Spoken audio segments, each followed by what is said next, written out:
अगर आप share market में किसी भी कंपनी का शेयर कम कीमत में खरीदते हो और उस कंपनी के शेयर की वैल्यू बढ़ जाने के बाद जब उसको आप बेचते हो तो आपको मुनाफा होता है, ये तो आपको पता है। लेकिन क्या आपको पता है कि शेयर की प्राइस क्यों ऊपर और क्यों नीचे जाती है? उसके पीछे रीजन क्या है, कारण क्या है कि वो प्राइस ऊपर या नीचे जा रही है? तो चलिए वही अब हम समझेंगे इस टॉपिक के अंदर। Why share price increase and decrease, यानी कि शेयर की प्राइस क्यों बढ़ती है और क्यों घटती है। तो शेयर की प्राइस डिपेंड करती है इकोनॉमिक के सबसे बड़े कंसेप्ट पर, जिसको कहा जाता है डिमांड और सप्लाई। अभी डिमांड और सप्लाई यानी कि खरीदी और बिक्री, उसी का मतलब होता है डिमांड और सप्लाई। लेकिन इसको हम समझने के लिए एक एग्जाम्पल लेंगे।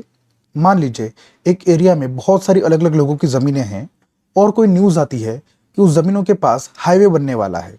तो इससे क्या होगा, उस ज़मीन की कीमत बढ़ जाएगी, क्योंकि हाईवे मतलब मेन रोड, जिसकी वजह से ज़मीनों की कीमत बढ़ जाती है। सिंपल सी चीज़ है। तो क्या होगा, जो अलग अलग लोग हैं वो चाहेंगे कि वो हाईवे के नज़दीक की जो ज़मीन है वो खरीद ले। क्यों? क्योंकि हाईवे बन जाने के बाद उनकी कीमत और बढ़ जाएगी। लेकिन जिनकी भी वो ज़मीनें हैं, क्या वो ज़मीनें वो कम भाव में बेचेंगे? तो आंसर है नहीं, क्योंकि उनको भी पता है कि आगे जाकर हाईवे बनने वाला है, तो इस ज़मीन की कीमत आगे जाकर और भी ज़्यादा होगी। तो मैं इसको पिछली प्राइस में क्यों बेचूं, मैं तो इसको ज़्यादा प्राइस में बेचूंगा ना। तो ऐसा समझकर जिनकी भी ज़मीनें हैं उस एरिया में, उस ज़मीन के भाव ज़्यादा होंगे और जिनको लेना है वो ज़्यादा कीमत में भी ले लेंगे। तो इस तरीके से वो ज़मीनों के भाव जो पहले कम थे वो ज़्यादा हो गए। क्यों? क्योंकि डिमांड बढ़ी, लोगों ने डिमांड किया ज़मीन कि मुझे ज़मीन लेनी है।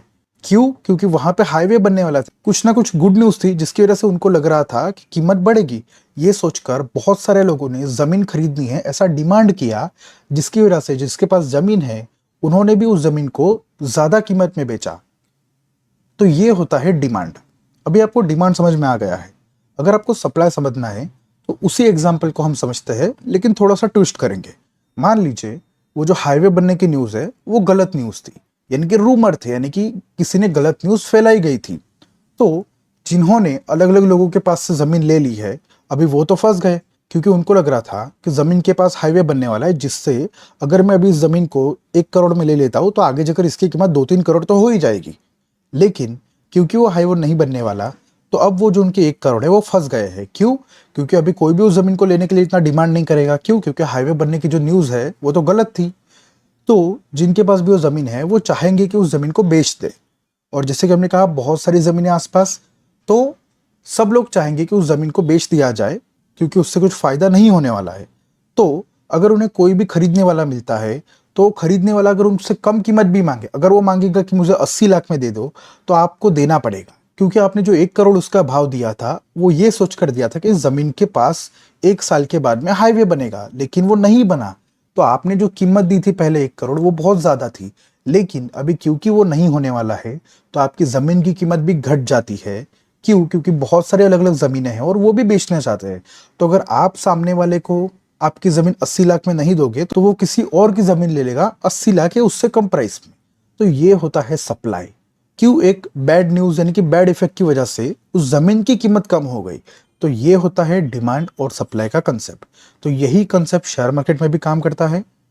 और डिमांड को कहा जाता है बाइंग, यानी कि कितनी खरीदारी हो रही है, और सप्लाई को कहा जाता है सेलिंग, यानी कि कितनी बिक्री हो रही है। अभी किसी भी कंपनी में बाइंग ज़्यादा होगी या सेलिंग ज़्यादा होगी, यानी कि डिमांड ज़्यादा होगी या सप्लाई ज़्यादा होगी, ये बहुत अलग अलग फैक्टर्स पे डिपेंड करता है। जैसे कि कंपनी के क्वार्टरली रिजल्ट्स पर।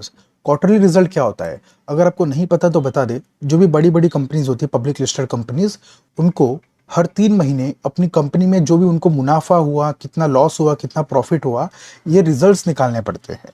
तो उसको कहा जाता है क्वार्टरली रिजल्ट्स। तो क्या वो सही रिजल्ट्स आ रहे हैं, यानी कि अच्छा मुनाफा हो रहा है, या पिछली बार से कम मुनाफा हो रहा है, उसके बेसिस पर भी लोग शेयर खरीदते और बेचते हैं। अगर कोई कंपनी अच्छा मुनाफा कर रही है हर 3-3 महीने, तो लोग क्या कहेंगे कि ये कंपनी तो बढ़ती जा रही है, तो चलिए इनके शेयर में भी इन्वेस्ट करते हैं, जिससे शेयर की डिमांड बढ़ेगी और शेयर की कीमत बढ़ती रहेगी।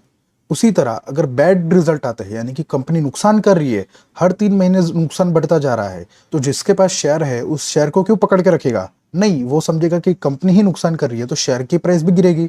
तो उनके पास जो शेयर है वो भी बेचना शुरू कर देते हैं, जिसकी वजह से सप्लाई बढ़ता है, यानी कि सेलिंग बढ़ती है, जिसकी वजह से शेयर की कीमत घट जाती है। इसी तरह कोई भी गुड न्यूज़ या बैड न्यूज़ पर भी शेयर की कीमत बढ़ती और घटती है।